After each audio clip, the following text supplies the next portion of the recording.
ഇതേ നോക്കിയ രാജ, ആ പോലീസുകാരെ വെറുതെ വിടരുത്. അണ്ണൻ്റെ മനസ്സ് അവർ വേദനിപ്പിച്ചു. പിന്നെ ചേട്ടൻ ചെയ്യുന്ന ജോലിക്ക് പോലീസുകാർ പിടിച്ചോണ്ട് ഈ പാലാഭിഷേകം ചെയ്യാൻ പോകുന്നേ? എന്താടാ പറഞ്ഞേ? കഴിവരുടെ മോനെ, അത്രയ്ക്ക് വലിയ ആളായോ നീ? അണ്ണനെ കളിയാക്കാറായോ നീ? ഡാ ഭരത്തെ, നിനക്കുള്ള അതേ ദേഷ്യവും വിശ്വാസവും എനിക്കും ഉണ്ട്. ആവശ്യമില്ലാതെ കൊച്ചു പിള്ളേരെ പോലെ കിടന്ന് പെരുമാറല്ലേ. ഭരത്തെ, സമാധാനമായിട്ടിരിക്കെ. കൃത്യസമയത്ത് വേണ്ടത് ചെയ്യാടാ. അതുവരെ ഒന്ന് അടങ്ങിയിരിക്കേ. കാര്യങ്ങളൊക്കെ വെടിപ്പായിട്ട് അപ്പം ചെയ്യാം. എല്ലാത്തിനും ഒരു സമയമുണ്ട്. ആ സമയം വന്നവരെയും വെയിറ്റ് ചെയ്യാം. മനസ്സിലായോ? ഇല്ലടാ, ഇന്നലെ പോലീസില്ലേ നമ്മുടെ അണ്ണനെ വളഞ്ഞപ്പോൾ ഉണ്ടല്ലോ, എനിക്ക് എന്താ ചെയ്യേണ്ടതെന്ന് അറിഞ്ഞില്ലടാ. ഭാഗ്യത്തിന് ആ ഭഗവാന്റെ കരുണ കൊണ്ടാ നമ്മുടെ അണ്ണനെ രക്ഷിക്കാൻ പറ്റിയത്. നമ്മളെന്തെങ്കിലും ചെയ്തേ പറ്റുള്ളൂ രാജ. മനസ്സിലായോ? മനസ്സിലായടാ. പക്ഷേ ഈ കാര്യമൊക്കെ അണ്ണനെ അറിയാതെ വേണ്ടടാ ചെയ്യാൻ. അതുകൊണ്ടാണ് ഞാൻ പറഞ്ഞത് സമാധാനമായിട്ടിരിക്കാൻ. ചെയ്യടാ. കറക്റ്റ് സമയം വരുമ്പോൾ വേണ്ടത് ചെയ്യാം. ചെയ്തിരിക്കും.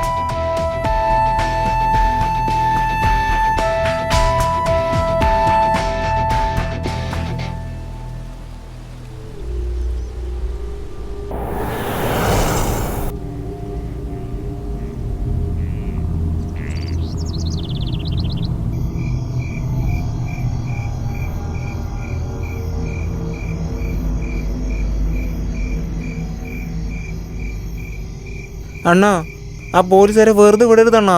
അണ്ണൻ്റെ നെറ്റിയിൽ തോക്ക് വെച്ചവരാ. അവരൊരിക്കലും വെറുതെ വിടരുതണ്ണാ. ഭരത്തെ, ഒന്നടങ്ങടാ. നാട്ടില് വലിയ ആളാവുമ്പോഴേ തലയിൽ തലക്കെട്ട് വരും, നെഞ്ചിൽ ഓട്ടയും വരും.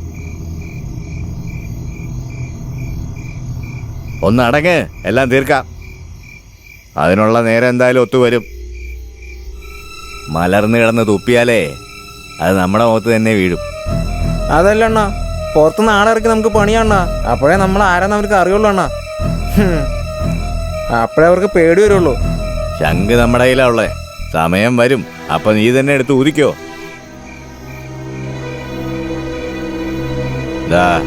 നമ്മുടെ പിള്ളേരെല്ലാം വിളിച്ചിട്ട് ഒന്ന് റെഡിയായിരുന്നോളാൻ പറ. സിഗ്നൽ എപ്പോൾ കിട്ടിയാലും കാര്യങ്ങളൊക്കെ വെടിപ്പായിട്ട് ചെയ്യണം.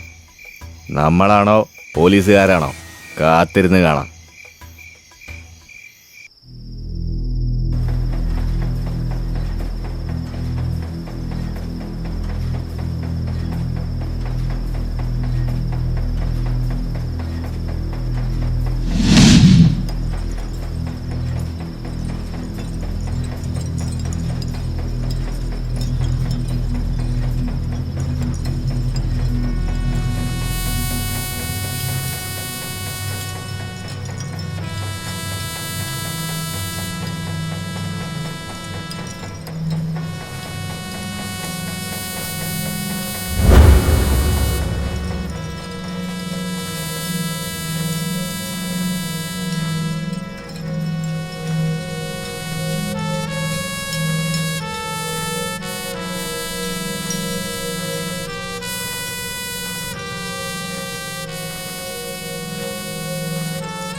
സർ, ഇവളാണ് നന്ദിനി.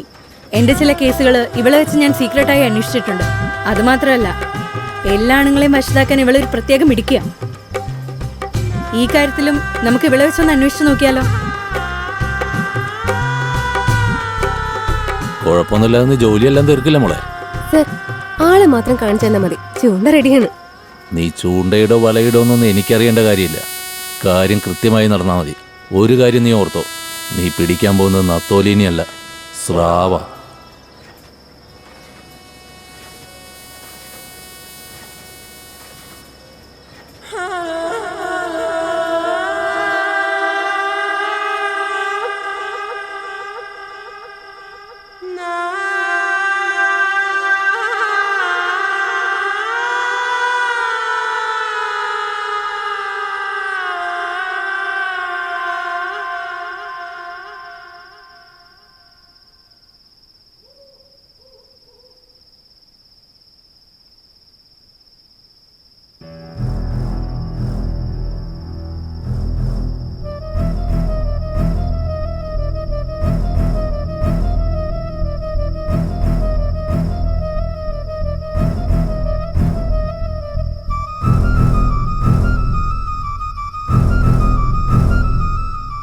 ഇവനാണ് കലിവർദ്ധൻ.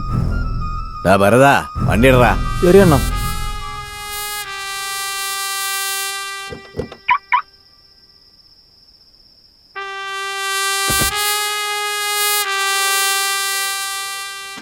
കേസിലെ പ്രധാനി, നീ അവനെ ഫോളോ ചെയ്യണം. ശരി madam.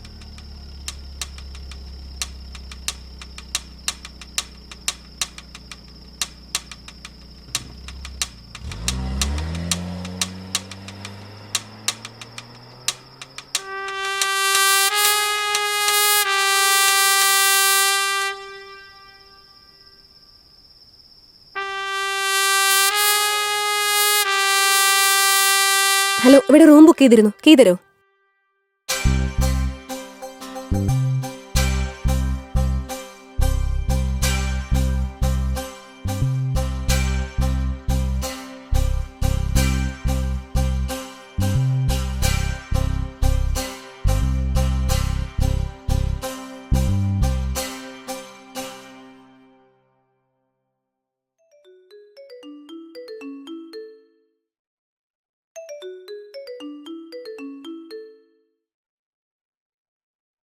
Nandini, be careful. Kalivardhan വന്നോണ്ടിരിക്കുക. ഓക്കെ, ഞാൻ നോക്കിക്കോളാം.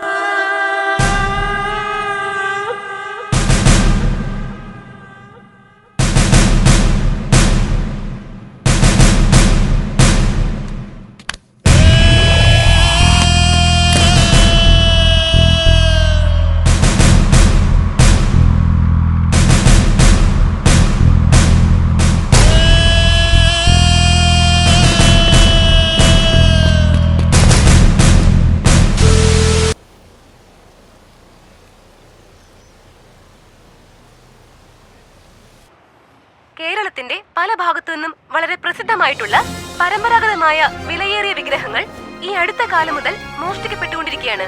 മോഷ്ടിക്കപ്പെട്ട ഈ വിഗ്രഹങ്ങൾ പുറം രാജ്യത്തേക്ക് കടത്തുകയാണെന്നാണ് ഇപ്പോൾ കിട്ടിയ വിവരങ്ങൾ.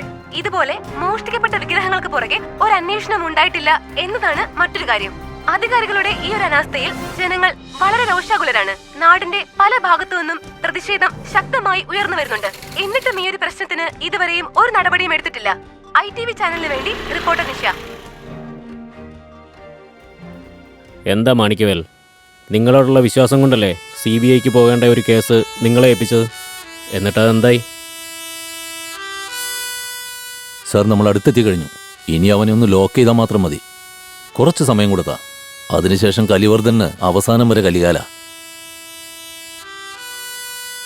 മാണിക്കവേൽ, നമ്മുടെ നാടിൻ്റെ പാരമ്പര്യം അവരുടെ നാട്ടിലേക്ക് മോഷ്ടിച്ച് അത് വെച്ച് പണം ഉണ്ടാക്കുന്ന ഇതുപോലത്തെ ഗ്രൂപ്പുകളെ ഉണ്ടല്ലോ, അവരെ വെറുതെ വിട്ടുകഴിഞ്ഞാൽ അവർ നാട് നശിപ്പിക്കും. അതുകൊണ്ട് എല്ലാത്തിനെയും പൊക്കി അകത്താക്കണം. നമ്മുടെ നാട്ടിലെ ദൈവങ്ങളുടെയൊക്കെ മതിപ്പും മര്യാദയും ഇവന്മാർക്ക് എങ്ങനെ അറിയാനാ സാറേ? അതുകൊണ്ടാ ഇതിൻ്റെയൊക്കെ വില അറിയുന്ന വെള്ളക്കാരൻ ഇവന്മാർ ചോദിക്കുന്ന വിലയും കൊടുത്ത് വാങ്ങിച്ചിട്ട് പോകുന്നു. ആദ്യം ഇവന്മാർക്ക് അറിയില്ലല്ലോ. ഈ നായ്ക്കളെല്ലാം പണത്തിന് വേണ്ടി എന്തും ചെയ്യുന്നവന്മാരാ. ഇവന്മാരെയൊക്കെ തൂക്കേണ്ട സമയത്തിന് കറക്റ്റായിട്ട് തൂക്കണം സാറേ. അതാ വേണ്ടത്. എപ്പോൾ എവിടെ വെച്ച് പൊക്കണോ ഇവന്മാരെയൊക്കെ അവിടെ വെച്ച് പൊക്കാൻ സാറേ.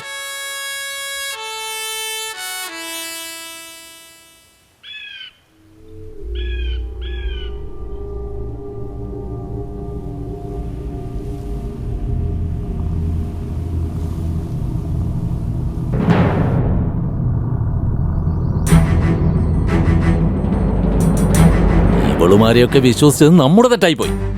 ഡിപ്പാർട്ട്മെന്റ് എങ്ങാനും അറിഞ്ഞാ എന്റെ മാനം തന്നെ പോവും. എന്ത് ചെയ്യോ എങ്ങനെ ചെയ്യോ എന്ന് എനിക്കറിയണ്ട. ഇന്ന് രാത്രി തന്നെ കലിവർദ്ധനെ പൊക്കണം. സോറി സർ, അവളെ പറ്റി അറിയാതെ റെക്കമെൻഡ് ചെയ്തത്. നിങ്ങളെ പറഞ്ഞിട്ട് കാര്യമില്ലെന്നേ. സാറ് നിങ്ങളെ വിശ്വസിച്ചില്ലേ? അതുകൊണ്ടാണ് ഇങ്ങനെയൊക്കെ സംഭവിച്ചത്. വിട്ടുകള രമേശ് സാർ, ഇനിയിപ്പോ എന്ത് ചെയ്യാനാ?